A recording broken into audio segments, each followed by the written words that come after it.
Coming up on today's show, Jeffrey Hayden moves up on the all-time scoring list, and the women's basketball team has a rematch from last year's tournament.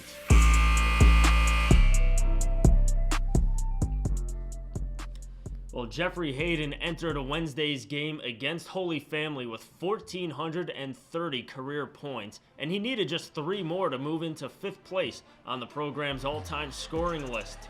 Hayden would reach that mark pretty quickly. He's going to get out in transition and goes coast to coast to put Tech up by 7. In the second half, it's Hayden for 3.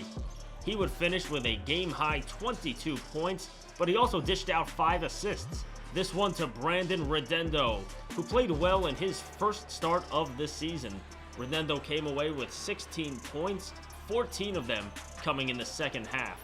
The Bears capture their first win of the season.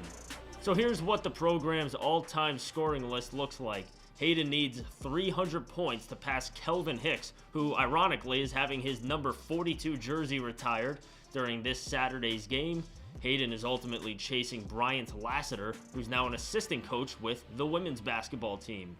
And speaking of which, the Bears took on number 16 USciences in a rematch of last year's NCAA Tournament game.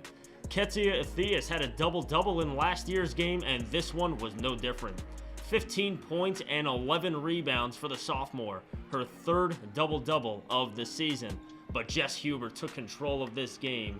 She was 7 of 13 from downtown and finished with 28 points, a new career high. The Devils win it 57-46. Both basketball teams will be in action this Saturday. The women's team will be at Southern New Hampshire, while the men's team hosts the 8-0 Pace Setters. So that's going to be a tough matchup, but we'll see what happens. Full game highlights next week on The Final Buzzer. I'm John Pirsos.